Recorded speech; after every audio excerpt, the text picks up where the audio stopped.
Os queridos irmãos, a paz do Senhor e amigos, falando EBD de volta, lição de número 4, lições bíblicas CPAD, Sala dos Jovens. Sala dos Jovens, a lição de número 4, nós estaremos meditando hoje. Lição de número 4, essa lição será ministrada no dia 27 de outubro de 2024. O tema da lição é a proteção contra a imoralidade. Obviamente, quando nós falamos de proteção, nós estamos falando de algo que guarda, que defende. Afinal, então, estamos falando na sala dos jovens, vejam bem. O goleiro antigamente era chamado de guarda-metas, quer dizer, ele guardava a meta. A meta é o gol. Tanto é que se você for em alguns países, ele não vai chamar de traves, ele vai chamar de metas. Não vai chamar de goleiro, vai chamar de guarda-metas. Quer dizer, isso é uma proteção. A proteção para que o time dele não sofresse fazer de tudo, para que o time dele não sofresse nenhum gol e, consequentemente, perdesse a partida. Então, a ideia de proteção nós temos aqui. Porém, aqui não é uma proteção física, mas uma proteção contra a imoralidade. E nós vamos ver o que é isso no decorrer da lição. O texto principal está no livro de Provérbios, provérbio de número 7, os versos 4 e 5. Dize a sabedoria, tu és a minha irmã, e a prudência chama a tua parenta, para que te guardem da mulher alheia, da estranha que lisonjeia com as suas palavras. Nós vimos novamente aqui, nós vamos convidar tanto a sabedoria como a prudência, tê-las como nossas parentes, como nossos familiares, ou termos familiaridade com a ideia, para quê? Para que elas nos guardem de uma determinada situação. Aqui, no caso, ele cita uma figura de uma mulher que vive dissolutamente. A sua vida é enganar o jovem, tá bom? É enganar o jovem. Foi um dos primeiros trechos da Bíblia que eu li no início da minha caminhada, no livro de Provérbios, capítulo 7. Provérbio de número 7. Foi uma das primeiras leituras que eu fiz ainda na Bíblia, deixa eu ver, ela não está aqui, tá? Na Bíblia de referência Thompson, uma das melhores Bíblias de referência que nós temos. Às vezes a pessoa reclama de uma ferramenta, mas é porque ela não sabe usar. Então não adianta você ter uma ferramenta de ótima qualidade se você não sabe usar. E a Bíblia de Thompson é uma das Bíblias de melhor Bíblias de referência das melhores que nós temos. Tá? Se bem que nós temos em praticamente toda a linha de estudo, Bíblias de estudo, nós temos referências nessas Bíblias. Porém, uma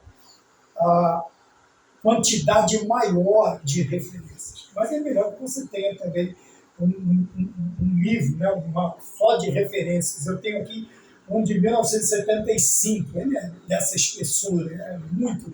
Se você não achar uma referência ali, vai ser difícil você achar em outro lugar. Então vejam bem, ele vai chamar para que nos guarde, para que nos guarde. Por que nós falamos sobre livros? É bom que você tenha, porém, livros bons, escritores conceituados, principalmente da nossa linha de pensamento, linha teológica, para que você entenda. Então, veja, quando eu falei figuradamente, é porque você vai ver lá dentro, lá mais na frente, nós vamos ver que não é uma questão de ser uma pessoa física. Apesar de muitas, nós temos inúmeras nessa situação, tanto do jovem quanto desta que ele diz aqui, da mulher alheia, quer dizer, a mulher dos outros, e também da estranha que lisonjeia. Nos dois casos aqui, nós vamos ver que a mulher é casada, aqui no caso. Por isso nós falamos de uma figura. Tá bem? Apesar de termos também casos literais, e muitos nos dias de hoje. Tá bom? E ele fala aqui também no resumo da lição, a sabedoria divina nos protege da imoralidade sexual. Nós falamos alguma coisa também na classe dos juvenis, na lição dos juvenis. Se você puder comparar as duas, você vai ter um escopo, uma ideia maior daquilo que nós estamos falando. A imoralidade concedendo-nos as virtudes, concedendo-nos as virtudes do domínio próprio e da temperança, veja, as qualidades que nós precisamos. Tá bem?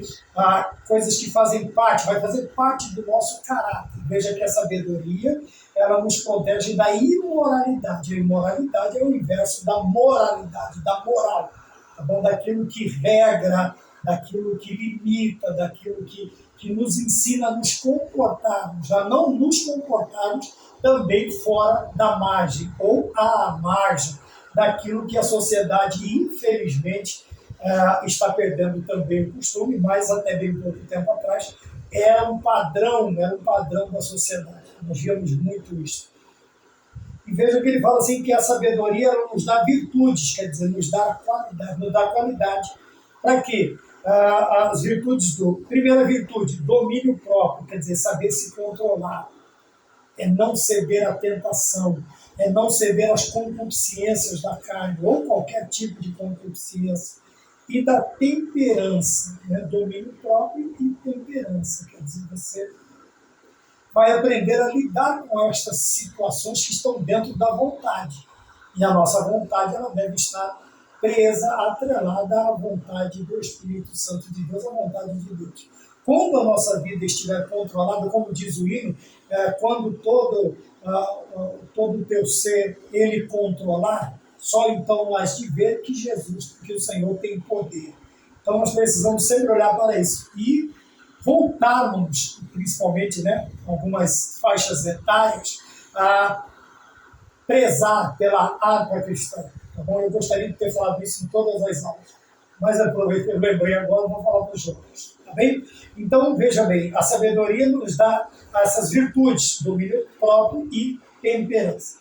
Os objetivos da lição: mostrar a advertência bíblica contra a imoralidade. Nós não podemos perder de vista, irmãos, que quando falamos de moral, nós temos que lembrar quem é o autor desta moral e qual é o livro. Não existe moral sem Cristo. É por isso que nós vivemos um tempo, uma sociedade imoral. Porque quando nós expomos, nós tentamos tirar Cristo como o Criador, o princípio e o fim desta moral. Mas quem disse que não pode? Deus. Onde está isso? Na Bíblia. Acabou. Isto se fala de autoridade. Nós, infelizmente, estamos tirando esta autoridade de Cristo. Nós estamos subtraindo a autoridade das Escrituras. E nós queremos pregar uma moralidade que não existe. Uma moralidade falsa, sabe? Uma moralidade muito flexível. E não é isto que a Bíblia nos ensina. 2. Compreender a relevância de Provérbios 5 contra a imoralidade. Veja que o capítulo 5 ele é importantíssimo para que aprendamos a questão da moralidade. Tá? Ele vai nos trazer uma ilustração, regras, e dali nós vamos tirar ensinamentos, aplicações pessoais para regrar, para limitar, para conduzir, para nortear as nossas vidas. E por último, saber que a moralidade sexual cristã é uma proteção contra a imoralidade. É lógico. Veja bem, meus queridos irmãos, tem muita gente que ele está participando do bolo antes da festa. E depois, quando for fazer, não tem mais interesse, porque o ponto principal de uma festa é o bolo, né? Se for um casamento, lógico, todo mundo quer ver a noiva, mas depois quer comer bolo. Entendeu? E muitas nós estamos passando o carro na frente dos bois. Tá? Existem regras, existe uma norma, existe uma conduta. Quem disse? A Bíblia. Pronto. Quem falou? Jesus Cristo. Existe uma maneira de proceder, existe uma regra de procedimento que vai nos levar ao ápice, que aqui no caso da moralidade sexual cristã. Qual é o ápice da moralidade sexual cristã? É o casamento. Porém, não é um casamento de qualquer maneira, né? Comer o bolo e depois fazer festa. Não, não é assim. Nós precisamos tomar cuidado. Por quê? A moralidade sexual cristã é uma proteção. É uma proteção contra a imoralidade. Obviamente, você vai levar uma ideia errada para o seu casamento. Você vai levar uma ideia errada para a sua vida sexual. Você vai levar uma ideia errada para a sua conduta sexual. Por que nós vemos tanta distorção dentro desta ordenança maravilhosa que Deus nos deu, que é o casamento? Hoje nós vemos distorções gigantescas quanto à visão de matrimônio, de casamento. Tá? Nós vemos aí fora casamento, mas o marido mora numa casa, a esposa mora na outra. E se vê de vez em quando sentem vontade. Casamento 2, se bem que também é crime. A poligamia é crime. Então, o que é dentro da margem é a monogamia. Ainda que vivam aí fora do jeito que eles querem, mas a poligamia, ela é crime. Você precisa tomar cuidado, tá bom? E outra, ninguém vai querer dividir o que ele tem com o outro. Nós falamos então dos 3 objetivos. Quando nós entramos na lição, vamos para então a introdução desta lição, que nós temos, que também é de suprema importância, a proteção contra a imoralidade. Nós vemos aqui, eu vou separando alguns pontos, veja, eu vou separando alguns pontos dentro da lição. Vivemos em uma sociedade marcada pela sensualidade em tudo quanto é produzido do ponto de vista cultural. Seja qual cultura for, seja a cultura cinematográfica, seja a cultura televisionada, seja a cultura radiofonizada, seja a cultura escrita, seja qual a área da cultura for, qualquer área cênica, qualquer área, já não acho que dá mais para chamar de cínica do que de cênica, artes cênicas, artes cínicas. Infelizmente, isso está impregnado de sensualidade. Tá? E para quem não tem ainda um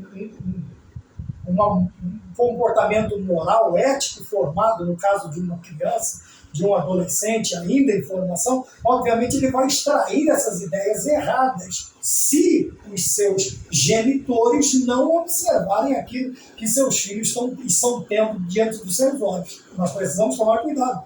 Ora, nós somos os protetores da nossa prole, nós somos os genitores e protetores, e nós devemos prover esta proteção aos nossos filhos, tá bem? Principalmente nas mais tenras idades, para não deixar expostos diante de coisas aí abomináveis, tanto aos olhos do Senhor, e também deveria ser abominável aos nossos olhos. Precisamos tomar cuidado porque a sociedade em que nós vivemos, e nós vemos isso em tudo que é televisionado. A primeira coisa é a sensualidade, e segunda é ridicularizar a Bíblia e o cristianismo. Eles batem forte constantemente. Então nós precisamos tomar cuidado. Por quê? Nós vivemos nesta sociedade marcada pela sensualidade, e não só pela sensualidade, também uma sexualidade exacerbada, chega a beirar o explícito, e nós precisamos tomar cuidado com isso. Não somente as mais tenras idades, mas nós também precisamos tomar cuidado para não ter essas coisas diante dos nossos olhos. Veja, como que nós vamos fazer para isso? Onde nós obteremos esta conscientização, onde nós adquiriremos esta proteção, esse respeito da moralidade ou sexual. Veja, a Bíblia como instrumento protetor contra a imoralidade sexual na vida do jovem cristão. Aqui eu abro o leque novamente, não só para o jovem, mas para todos, senhores professores, senhores superintendentes, senhores pastores, nós ou ministros do Evangelho. Aqui a Bíblia é que vai nos trazer esta proteção contra a imoralidade. Não tem como você achar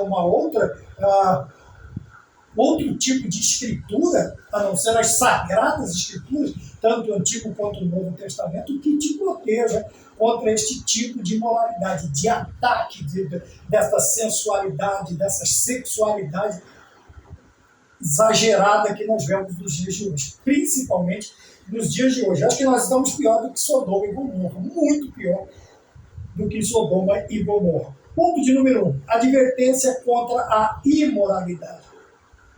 Compreendendo o capítulo 5. Então ele inicia com uma repetição da importância de atender, inclinar e guardar a sabedoria. Veja, quando ele fala sobre atender, todos nós sabemos o que é atender. Você pode atender a um chamado, a um convite, pode atender uma pessoa ao telefone, você pode atender alguém à porta. E atender é você receber. Você vai receber uma ligação, você só vai completar se você atender. Se a pessoa toca uma campainha, você só vai receber se você atender, senão a pessoa vai embora. Né?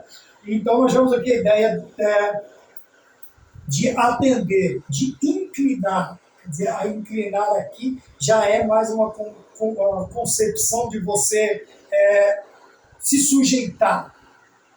a se inclinar, inclinar-se, a carne inclina para o pecado, o espírito inclina para a santidade. Veja, quer dizer, a inclinação vai falar assim, para que lado você vai pender, se você vai pender para o erro, ou se vai, aqui no caso, a inclinação, a pendência, é você, não uma pendência de dívida, mas uma pendência de pender, de ir para um lado, para o outro, para frente, para trás, você,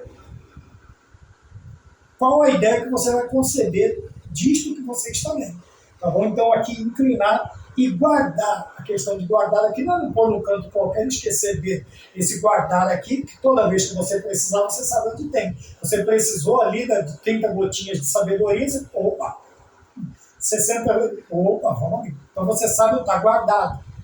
Isso vai ser uma proteção também para a sua vida. E inclinar e guardar o quê? A sabedoria. Também a sabedoria. E a sabedoria o temor do Senhor, é o princípio da sabedoria. Quer dizer, é o que vai te levar a estar cada vez mais perto de Deus. É esta sabedoria. Eu já expus aqui que tem o esperto, tem o inteligente e tem o sábio. O esperto ele aprende nas ruas, é a malandragem, é a ginga, né? Nós somos brasileiros e sabemos muito bem disso. A inteligência você pode adquirir nos bancos de escola. Agora, a sabedoria é só em Deus. E Tiago diz que ele tem de sobra e não lancem no rosto de ninguém a quem busca essa sabedoria dele. Então, a sabedoria, ela vai fazer isso. Atender, eu tenho que fazer isso. Atender, inclinar e guardar a sabedoria. Adquirir sabedoria divina como o propósito de aplicá-lo no relacionamento com o outro sexo. Veja que até nesse tipo de ensinamento, a Bíblia é um livro completo de ensinamentos. Você pode aprender o que você precisar, você pode aprender com a Bíblia, na Bíblia, com a Bíblia. Então veja bem, ela vai trazer o propósito de trazer a sabedoria para a nossa vida é aplicá-la no quê? No relacionamento com o outro sexo. E isso vem desde o tempo de namoro, sabe? Não é vivermos como, sei lá, animais inscientes de qualquer forma. Não, mas é respeitar. Veja, a sabedoria vai me fazer respeitar o sexo oposto. Tá? O que virá a ser o meu cônjuge no futuro. E vai ser um relacionamento diferenciado, sábio. Por quê? Porque ele é trazido para o meu relacionamento através da sabedoria. A sabedoria que eu adquiri aonde? Com Deus, com o Espírito Santo, com Cristo, com as Sagradas Escrituras.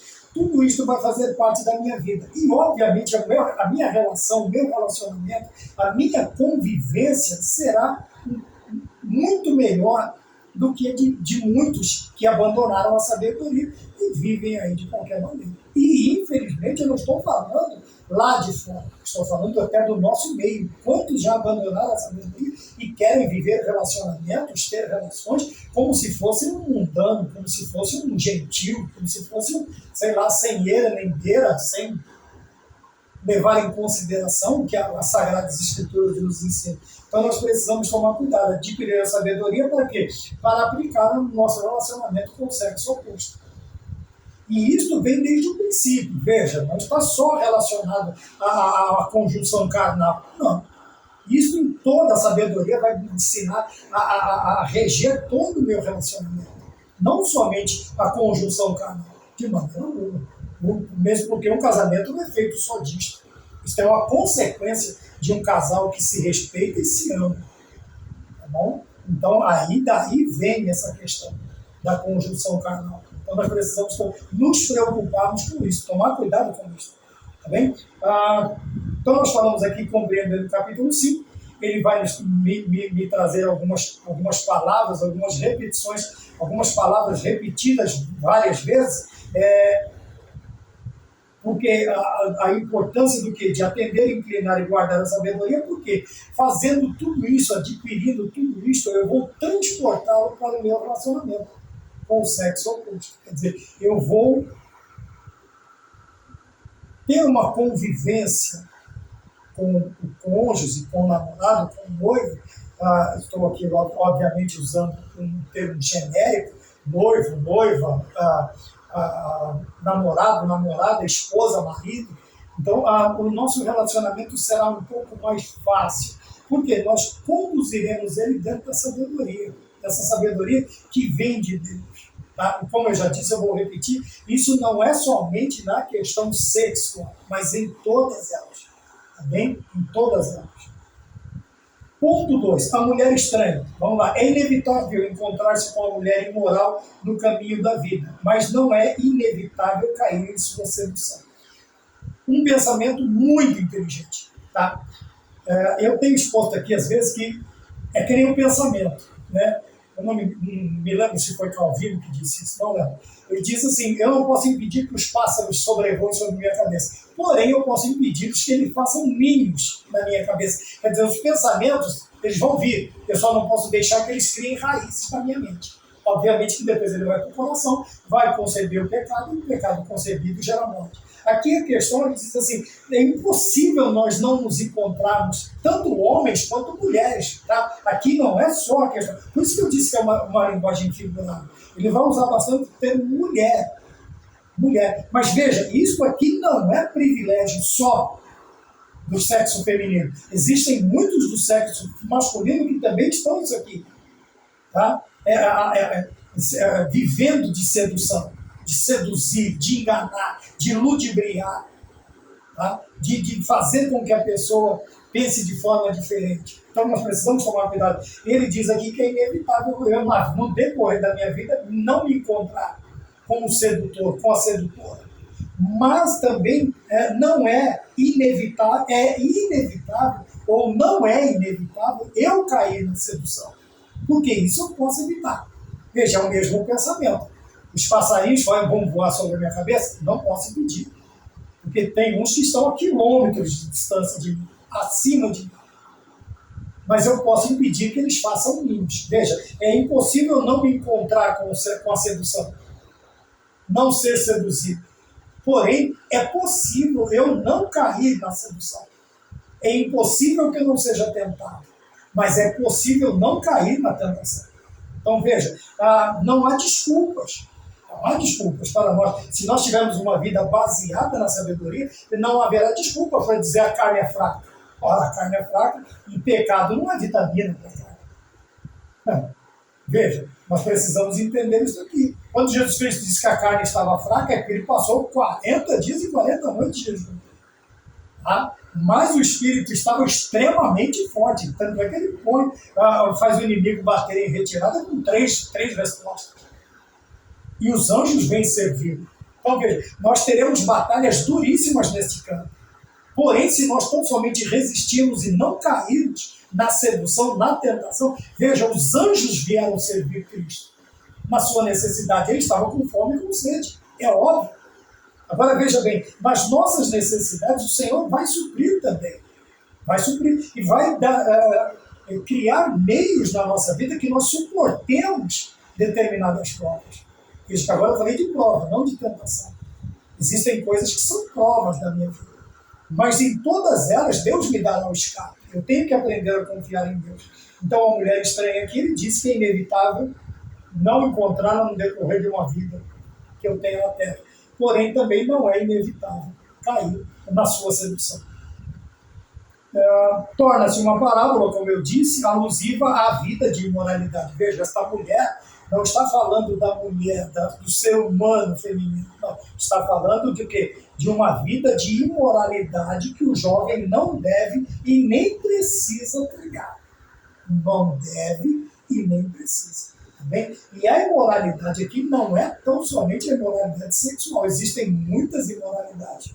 Tá? Nós vimos aqui na lição juvenis que existem muitas coisas, né? A concupiscência. Às vezes nós falamos sobre o hedonismo ali. Então, veja, tem o pecado da gula, tem o pecado da bebedice, o excesso da bebedice, o excesso de comida que é a gula, o excesso de sensualidade. Então, existem muitos excessos. Eu preciso tomar cuidado para que eu não ache que somente, ou passe a pensar que somente uma dessas coisas é pecado, é ilegal, é imoral. Não, eu tenho que pensar em todo, no escopo. A vida de imoralidade. E existem muitos tipos de imoralidade que nós precisamos tomar cuidado. 3, as consequências da imoralidade, como nós vimos.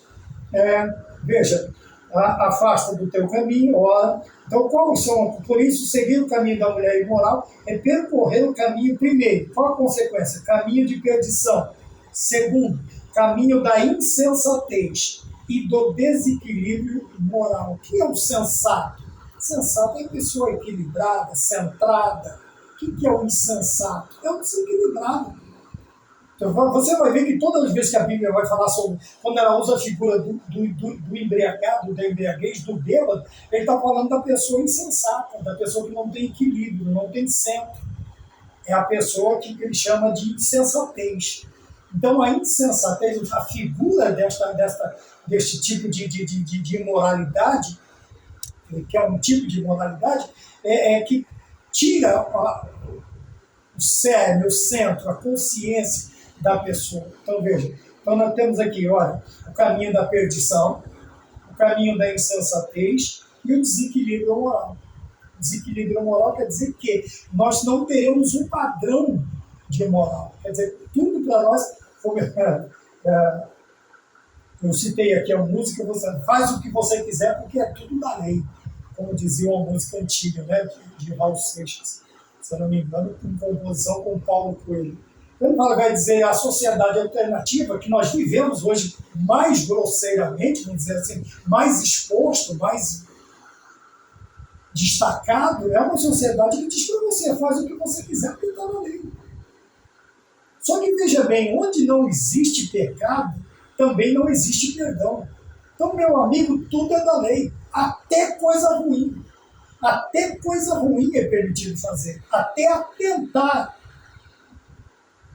contra a vida de outro, vai ser liberado. Por quê? Faz o que você quiser, porque é tudo da lei. E nós precisamos tomar cuidado, porque ele vai falar aqui, aí, concluindo o ponto 3, naturalmente os jovens cristãos são convidados pelo texto sagrado a não trilhar a marcha da insensatez moral. Mais uma vez, nós vemos a palavra insensatez. O sensato é a pessoa centrada, equilibrada, composta, é a pessoa que sabe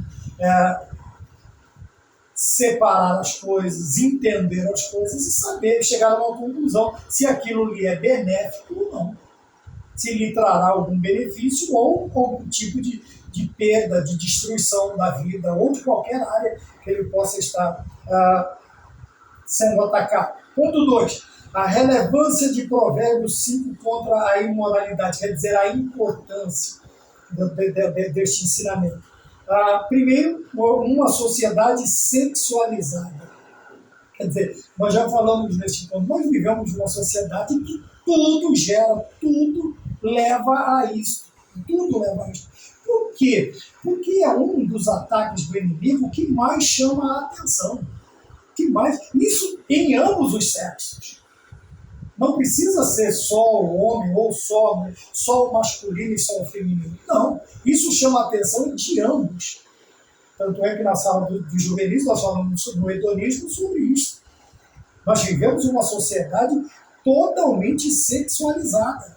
Totalmente. Se você olhar nos filmes, nas novelas, se você olhar no cinema, onde você for, nem que seja ali implícito, nem que esteja ali entre linhas, mas o bom entendedor, como dizia antigamente, o bom entendedor pinga letra.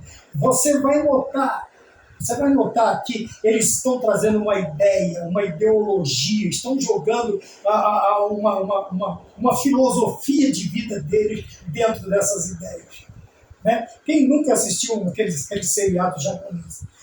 Não sei se é japonês, deve ser japonês. Onde tem um carrinho lá, e na porta do carro tem 3 6 dentro, formando um triângulo, 666. Né? A filha do homem chama senhorita Vilde, se você olhar ao contrário, fica Devil. todo mundo sabe que é a palavra para diabo, para demônio, e o pai tem esse nome escrachado. E isso, tem muitos pais que deixam seus filhos muito pequenos assistindo esse tipo de coisa. Eu não vou citar o nome do dragão, porque eu não estou nem aí. Mas eu gostaria de esclarecer isso. Nós precisamos tomar cuidado. E quando você olha para a indumentária destes desenhos, você vai ver partes expostas, situações constrangedoras. E nós precisamos tomar cuidado. Veja, é tão relevante. Ora, a nossa geração é herdeira dos movimentos sociais de contestação sexual. Ora, e isso vem lá da década de 60. Houve o Woodstock, a queima disso, a queima daquilo, a liberação disso, a liberação daquilo. E isso veio formando uma base para que hoje essa filosofia, essa ideologia encontrasse um respaldo. Mas se você olhar para todos esses movimentos de liberalismo, você vai ver que nenhum deles é tipo assim, para que traga benefícios à sociedade. Não é benefício, traz alguns privilégios a uma determinada casta da sociedade, a uma pequena parcela da sociedade. Tá? Não traz num contexto geral, porque nem todo mundo, ou 90%, 95% da sociedade, não apoia esse tipo de coisa. Mas, veja, o escritor ele vai dizer aqui que isto vem de movimentos sociais de contestação sexual. Aqui, no caso aqui também, nós podemos ter assim, são algumas ideias de que uma determinada área dos humanos, né, um determinado gênero humano tem mais privilégio do que o outro. Mas veja o privilégio, é andar sem isso, é andar sem aquilo, é fazer isso torta à direita, é fazer do jeito que eu quero. Veja que não é uma liberdade, é uma libertinagem. É uma libertinagem. E nós, como cristãos, que temos a Bíblia Sagrada como a nossa regra de fé e de prática, nós precisamos tomar cuidado. Por quê? Vivemos numa sociedade sexualizada. Ora, e o jovem, ele vive esse momento mais difícil. Por que mais difícil? Porque ele está aguardando no Senhor, ele está esperando em Deus. Agora imagina os seus olhos totalmente, a sua mente contaminada. Veja, os pássaros voando e ele permitindo que façam ninhos na sua cabeça. Esta sociedade vai destruir toda a base moral e ética que ele adquiriu no contexto familiar, dentro, no seio da sua família. E nós precisamos tomar cuidado, porque é uma determinada idade para se formar o caráter de uma criança. E nós expomos crianças de muito tenra idade a programas totalmente nocivos. Tá bem? Até ela pode não aprender nem falar, mas aquilo vai ficar gravado na mente, vai ficar gravado no psique. E quando crescer, vai ter ideias totalmente controversas a esse tipo de coisa. No caso aqui, veja, as revoluções sexuais, como ele diz aqui, movimentos sociais de contestação sexual. Tá bem? E quando nós olhamos para isso, nós vimos que qual foi o proveito que trouxe? Qual foi? A não ser... Bom, 2. Não se pode dominar o desejo sexual? É uma pergunta. Veja, esta era a consequência das ideias gestadas por trás dos movimentos de 1968, o ano que eu nasci, 1968. A tese da vida sexual moderada dos limites do matrimônio, como ensina a fé cristã. Então, veja, o problema é que essas pessoas se sentiam presas. Mas não eram elas que estavam presas, eram as suas concupiscências, os seus desejos desenfreados, a sua carnalidade extrema, o desejo de extrapolar, de pôr para fora tudo aquilo que... Mas não era a ideia da maioria, não era, como não é nos dias de hoje. Você pode ver que grandes movimentos têm levantado, ou pequenos movimentos, têm levantado grandes questões que vão influenciar a sociedade, se não a médio, a curto prazo, a longo prazo, ela vai influenciar nocivamente a sociedade. Principalmente alguns pedidos de liberação que nós estamos vendo.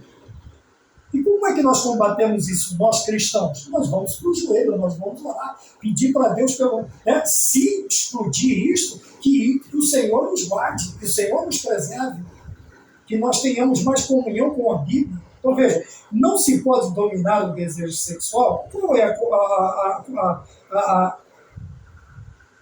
a conclusão que nós temos aqui? Ora, as consequências naturais dessas ideias são gravidez precoce, multiplicação dos abortos propositais, vícios em pornografia, transição de gêneros e os DSTs. Tá? Os DSTs, eu não lembro de ter visto aqui. Fala de gravidez precoce, multiplicação de abortos, vícios em pornografia e transição de gêneros. E os DSTs.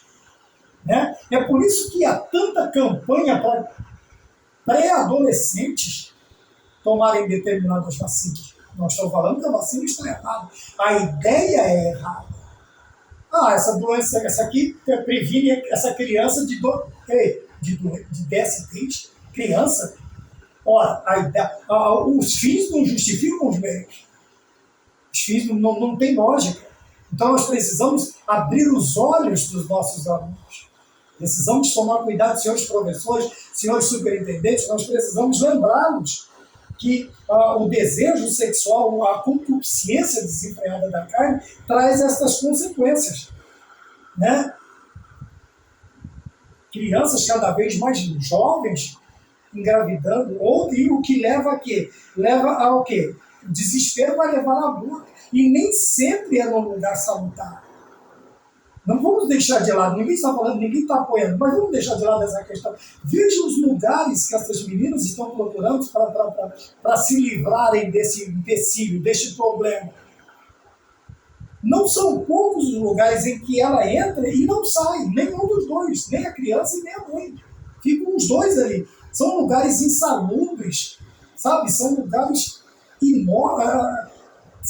olha, tudo que não presta. Mas como é barato, às vezes até de graça, e a coleguinha conhece, o rapaz conhece, e as nossas crianças estão sendo expostas a esse tipo de tratamento.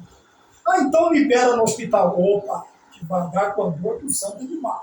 Não é isso que eu estou falando. Tá bom? Por isso que nós falamos desde o início, falamos da lição do juvenil. Qual é a questão primordial do sexo seguro? Casamento. Casamento. Porque este tipo de relação, ela não foi feita para ser assim, vivida como se fôssemos uma espécie qualquer. Somos seres humanos, somos dotados da racionalidade, somos dotados da inteligência, somos dotados de uma infinidade de coisas que nos impedem. E, acima de tudo, nós temos o livre acesso para nos comunicar com o nosso Criador e recebê-lo como Salvador. É isso que vai nos ajudar. Agora, não existem campanhas. Veja que esse número, cada dia que passa, ele exponencialmente cresce. Tá bem? Teve tempo que foi ao quadrado, agora já está indo ao cubo. Daqui a pouco nós estaremos indo à quarta potência. Tá? Então, se você leva 2 ao quadrado, é um número. Se você levar 2 ao cubo, é outro número. Se você elevar o 2, elevar a quarta potência, é outro número. A base aqui é a mesma. Mas veja, o exponencial aqui, ele vai elevar a um número muito maior. Muito maior. E nós precisamos tomar cuidado. E se funcionasse esse tipo de ensinamento, esse tipo de precaução, nós não teríamos esse aumento gigantesco, grotesco, principalmente também das DSTs. Então, veja, uma sociedade não se pode dominar o desejo sexual? Sim. Como que nós dominamos? Ora, o contato maior com o Espírito Santo, o contato maior com a Palavra de Deus, o contato maior com as doutrinas primárias, sagradas, das sagradas letras. É assim que nós conseguimos dominar o desejo sexual. Ora, vivemos uma vida debaixo do quê? Do senhorio de nosso Senhor Jesus Cristo. do senhorio, não somente da salvação, mas do senhorio, do controle, do domínio de Cristo sobre a nossa vida. E Ele vai nos ajudar a arrefecer esses desejos. Também, alguns têm mais, outros têm menos, mas ninguém está desprovido de desejos. Tá bom? Um em maior grau, outros em menores graus, mas todos têm desejos. Tá bom? 3, o enfraquecimento da ideia do casamento, né? É uma outra coisa, obviamente, um mandamento de Deus, né? Deixe o homem, seu pai e sua mãe, deixará e se unirá a sua mulher e será uma só carne. Então veja bem, isso aqui é um mandamento de Deus. Quando ele fala de casamento, ele está falando de companheirismo. Tá? Às vezes a pessoa fala, então, já que é só depois do casamento, eu vou casar para poder ter a conjunção carnal. Calma. Tá? A primeira visão dessa área do casamento, que não é a mais importante, veja bem, é o prazer mútuo, não é o prazer de um só. E também não é só para a procriação. Não, tá? Quando Deus nos manda encher, povoar a terra, não é um crente só. Tá? São todos os 8 bilhões de seres humanos que nós temos na face da terra. Mas alguns têm a ideia errada que é só ele. Né? Tem uns aí que já tem um time de futebol. Primeiro, eu tenho condições. Segundo, eu poderei fazer o que eu faço para um, fazer para todos. Eu vou poder dar uma condição lá fora para os meus filhos. Quer dizer, eu preciso tomar cuidado. Não estou falando também para não ter, ou ter um só. Não. Mas cada um até o seu braço alcança. Então não se pode diminuir o desejo sexual? Pode. 3, o enfraquecimento da ideia. Obviamente que o mundo tem batido em cima, eu já falei sobre isso. Tem casamento hoje de qualquer jeito, né? Casamento assim, se não der certo, contrato, um mora numa casa, outro mora na outra. Não é essa a ideia de casamento. Porque quando o Senhor institui a ideia do casamento, ele vai instituindo a ideia de família. Quando nós falamos de família, nós não falamos de uma casa, nós falamos de um lar. Tá bom? É papai, mamãe, os filhinhos, todos em comunhão, tranquilamente, em paz, em respeito mútuo. Pai não provoque a ira dos seus filhos têm que honrar pai e mãe. Quer dizer, é uma família. Fala de lar. Lar é uma coisa, casa é outra. São ideias totalmente diferentes. Tá bem? E depois não adianta ficar só apresentando presente, que está viajando, que está não sei o quê, e o resto do ano? Porque viagem é no máximo 30 dias de férias. E o resto do ano? Um está lá pagando campanha, o outro está lá para a China, o outro está lá não sei para onde, e simplesmente não se vê. Sabe? Isso não é a ideia de lá. A ideia de lá é que haja uma comunhão. Mas meu filho foi estudar. Tudo bem, mas pelo menos 2 vezes por ano está na casa do pai. O amor é só quando está viajando, quando está na praia, quando está não sei aonde. Não. Amor também é sentar no sofá ali, e bater um papo aí, uma meia hora, 40 minutos, com as ideias em dia, trocar aquela ideia, papai e filhinhos com os papais, né, seu pai e sua mãe. Tá? Tem muito filho que só dá valor para o pai e para a mãe porque ganha presente. Para de dar presente. Eu sou amigo do meu filho. Não, você não foi chamado para ser amigo do seu filho. Você foi chamado para ser pai do seu filho. Totalmente diferente.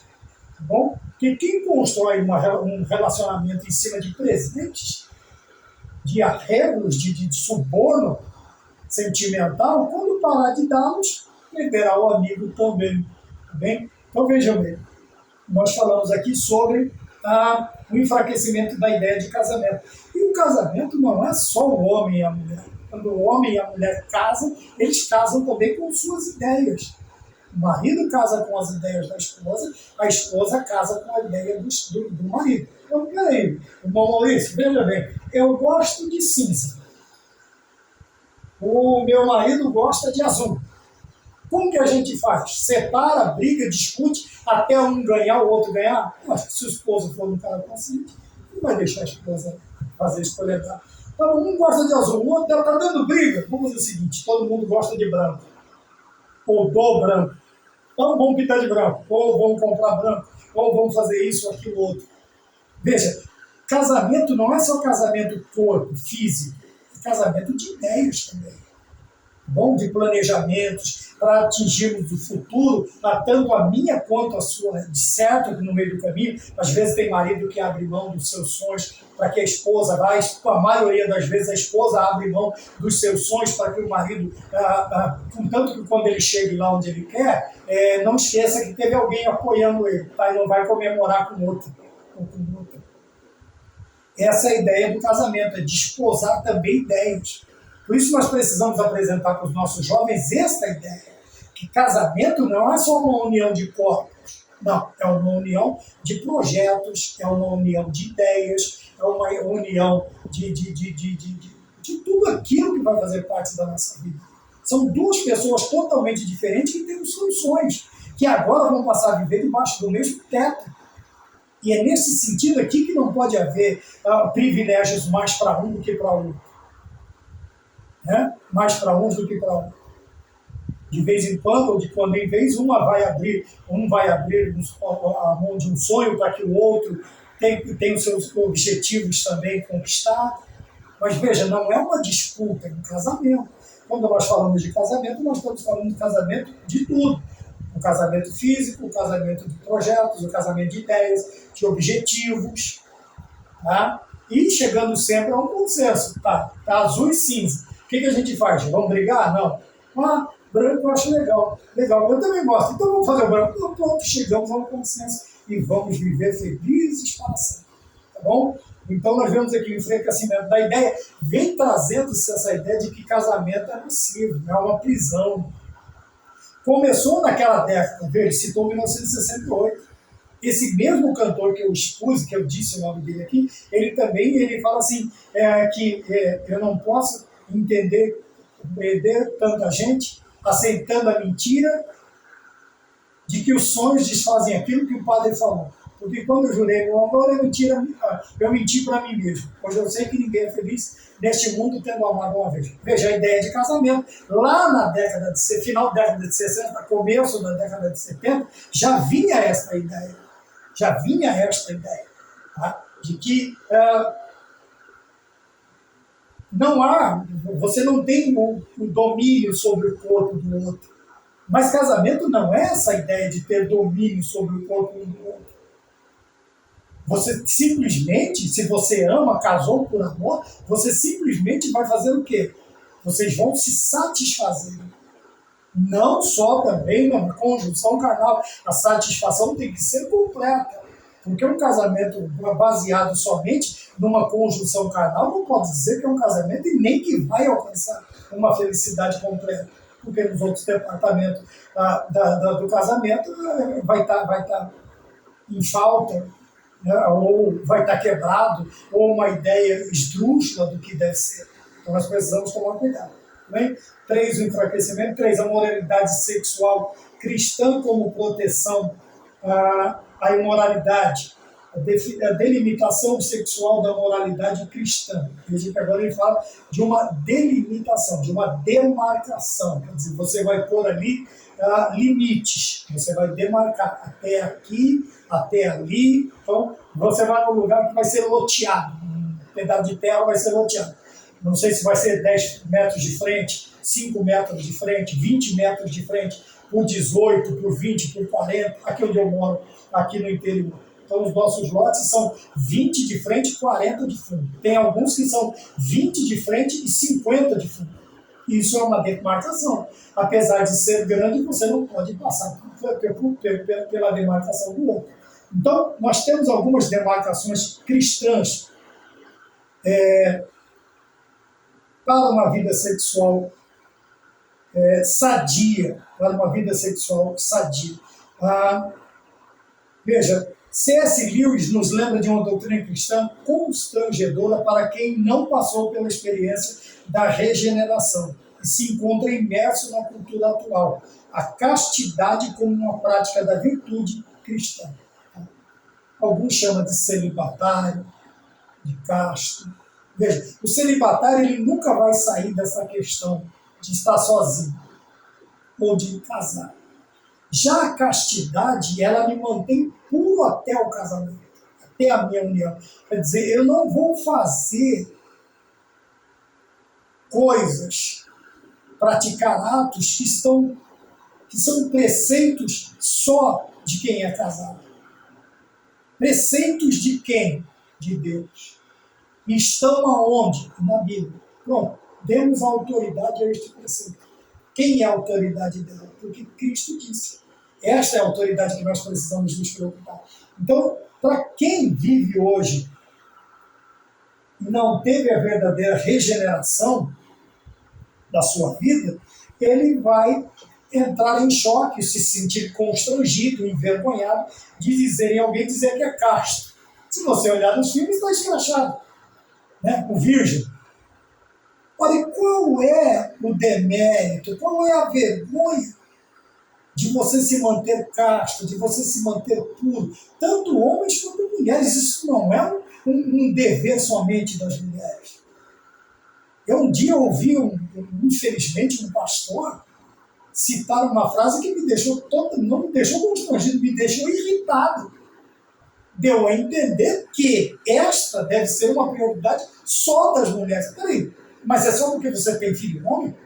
Então quer dizer que vão viver assim, igual bode, igual cabrito, pulando cerca, e viver desse jeito? Não. Ora, o ensinamento de castidade que eu devo passar para um, devo passar para outro. São para ambos os sexos, são os dois gêneros, tanto masculino quanto feminino, tanto a jovem menina quanto o jovem rapaz. Ora, agora eu vou aprisionar, eu vou limitar e outra área vai viver ao seu bel prazer. Aí a única coisa que eu pude dizer para defender foi isso. Falei, vai ter que tomar cuidado. Você usou a questão do caprino, né? Falei, tem alguns pais que são exímios castradores também de caprinos, tem que tomar cuidado. Então vejam bem, quando nós, para não nos tornarmos hipócritas, nós precisamos ensinar a ambos se manterem na castidade. Tá? Porque muitas vezes nós vemos que impomos julgos gigantescos sobre as mulheres. Desde a sua mais tenra idade, nós vamos impondo julgos sobre elas. E permitimos que os meninos, os jovens, os homens, vivam o seu bel prazer. Ora, o que é pecado para um é pecado para outro. Nós precisamos tomar cuidado. Então, quem não tem a doutrina da regeneração, tá? O que é uma geração? É você foi criado. Regenerar quer dizer, você foi gerado, estragado, agora vai ser regenerado. Por quê? Porque alguma coisa atrapalhou essa geração, que esse nascimento, esse surgimento. Então ele precisa ressurgir, ele precisa regenerar, ele precisa renascer. E aqui no caso, como no caso do homem que foi ter com Jesus à noite, que eu já esqueci o nome dele também, a mente vai enfraquecendo. Vai ter com Jesus à noite, ele fala, mas como é que eu vou nascer de novo sendo adulto? Ele falou, opa, peraí, você é príncipe em Israel e não sabe disso? Se eu estou te falando da sua doutrina, você não entende? Se eu falar do céu com você, o que você vai entender? Nada. Eu estou falando da tua língua. Então vejam bem, nós precisamos fazer com que o casamento deve ser uma fidelidade completa ao cônjuge ou fora dele, apenas completa abstinência social ou sexual, fora dele. Por quê? Veja, há um contrato desde o pedido de namoro, já tem um contrato. Então você vai viver para a moça vai viver para você, só que se restringindo, se guardando e os dois se respeitando até o dia alegre em que um vai dizer sim para o outro, vão trocar as suas alianças e vão viver felizes para sempre. Se, e tão somente se, tiverem a sabedoria trazida para dentro do seu relacionamento, como nós vimos alguns tópicos atrás, tá bom? Então, a pedagogia da abstinência social, o jovem solteiro deve caber o desenvolvimento da virtude, da castidade cristã, isto é, a abstinência social como preparação para o casamento. Interessante essa palavra preparação. Namoro e noivado é fase de conhecimento. Conhecimento. Um vai conhecer o gosto do outro. Não é o gosto paladar, mas vai conhecer as manias, os gostos, as preferências, para que o casamento se torne uma extensão feliz desses dois momentos. Não é para estarem se engalfinhando por aí. Não é para estarem fazendo coisas que só pode ser permitido aqui, que só é permitido aqui. Então veja aqui, ele diz assim, preparação para o casamento. Então este é o ponto de vista. Se nós olharmos para os patriarcas, quando Abraão manda buscar esposa para si, ficou noivo e como se já estivesse casado, porém sem as obrigações ou privilégios do casamento. Então, nós precisamos tomar cuidado com isso também, tá bom? Então a abstinência sexual é uma preparação para o casamento. Para que quando você chegar ali, você vai saber tratar a moça, você vai saber tocar o moço. Quer dizer, vai ser um casamento feliz. Novamente dizendo, o cordão de 3 dobras é mais difícil de quebrar. 2 dobras, marido e mulher. 3 dobras, Jesus Cristo está junto. Vejam, é aí que nós temos essa pedagogia. 3, e última beleza da vida sexual dentro do matrimônio cristão, nós vemos aqui que, segundo o ensino bíblico, o relacionamento sexual só é possível no casamento.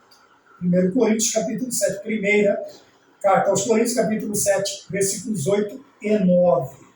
E como eu já disse, vou só reprisar o que eu falei, o casamento ele não é somente, o objetivo não é somente, por isso que ele fala da beleza da vida sexual. Por quê? Não é somente, a vida sexual não consiste tão somente na conjunção, no ato em si.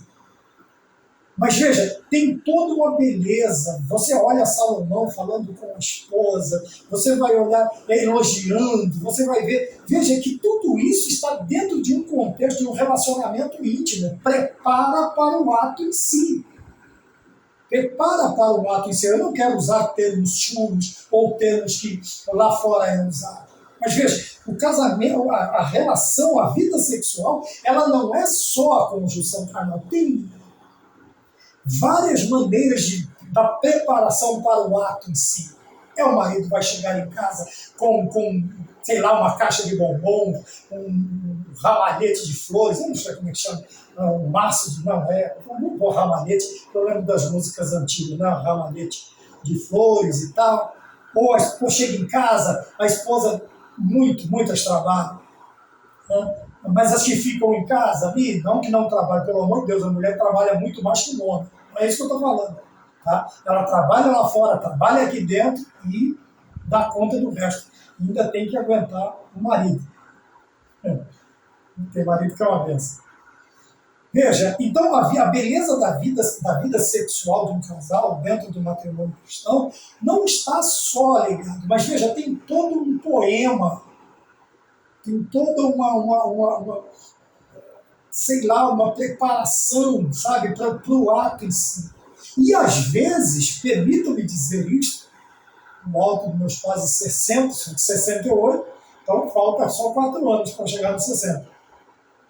Veja, nem precisa acontecer o ato em si, porque toda aquela... Veja, quando o rei vê Abraão brincando com Sara, ele fica extremamente bravo. Ele disse que você falou que era tua irmã. Tá, não venha com esse negócio de casou com a prima, não é isso que eu estou falando. Porque o rei achou ela tão bonita que ele ia tomar ela como esposa. Mas quando ele vê ela, ele brincando, que brincadeira era? Calma, também não veremos o explícito, a pornografia. Mas o tipo de brincadeira que Abraão estava tendo mostrou para o rei que não era só uma irmã. Talvez ele estava dando um beijinho no pescoço dela, um beijinho na boca, né? Não sei. Calma, não precisa ser pornográfico, tá? A Bíblia não é isso. Mas mostrou para o rei que não podia ser só a irmã dele. Aí ele falou, olha, desculpa, eu fiquei com medo, achei que você ia me matar por causa da beleza dela, e menti. Não faz isso não, pega a tua mulher, leva embora e some daqui que você quer. E o filho vai fazer a mesma coisa. Então veja, a vida sexual não se limita só ao ato em si, à conjunção carnal em si, mas principalmente vamos chamar de brincadeiras, sabe? Nessas brincadeiras, nessa alegria de estar junto. E troca ideia, e faz um presente, faz uma comida gostosa, leva para passear. Não é só isso. Então, porém, como ele está falando de vida sexual, veja, o ato em si vai ser uma consequência de uma vida sadia, de amor, de carinho, de respeito, de sabedoria. É por isso que há esta beleza da vida sexual do casal cristão. Por quê? Porque não vai direto ao ponto. Porque a visão não é só aquilo. Não. Veja, existe todo um jogo, vamos chamar assim. Não é um jogo de sedução. É um jogo, uma brincadeira. Sabe? E o jovem cristão ele precisa aprender isso. Porque o mundo já vai mostrar que o casamento é só isso. Você vai assistir um filme, eu não assisto novela, um alemão, um filme de vez em quando. Mas você vai ver que ele já transmite essa ideia, que é só chegar e ir embora. E não é isso, não é assim. Quando a Bíblia nos ensina, você vai ver que se não me engano, o rei Salomão ele diz, eu comparo a sua beleza com a beleza das éguas de Faraó. Olha que exemplo maravilhoso que Salomão arrumou. Ele comparou a esposa às éguas de Faraó. Porque eram animais bem tratados, de grande porte, eram belos animais. Seus olhos como os olhos de uma pomba. Se é hoje, ele toma logo uma rasteira, vamos dizer assim. Já toma logo um xingo. Vai se converter, olho de pomba? Você está brincando? Égua de Faraó. Mas veja, para a cultura do tempo, o entendimento do tempo, é um elogio fantástico. Então, a vida sexual ela é bonita não por causa do ato em si, mas por toda vamos pegar a ideia aqui da brincadeira de Abraão, por causa dos poemas de Salomão, cantares é uma maravilha, ela elogia ele elogia ela, e assim vai. Isso é bonito, veja, e faz parte da vida sexual, tá? Não é só querer casar para ter prazer carnal. Não, tem todo o jogo lógico que, por consequência, né, tudo indica que descambará para isso, que será conduzido para isso. Tá bem? Então, a beleza da vida sexual dentro do matrimônio, nós precisamos entender isso. Tem, que tem que ser uma união segundo o texto bíblico. E também ninguém pode separar. Infelizmente, o que nós mais vemos hoje é a tal da incompatibilidade de gêneros. Isso está virando praga, está virando moda. E nós precisamos tomar cuidado. Então, proteção contra a imoralidade, a sabedoria para nos guardar e nos fornecer as virtudes do domínio próprio e da temperança. Tá bom? Deus abençoe a cada um de vocês, Deus nos abençoe, e se Deus quiser também, a próxima lição de número 5, nós nos encontraremos de novo. Que Deus abençoe a todos e a paz do Senhor.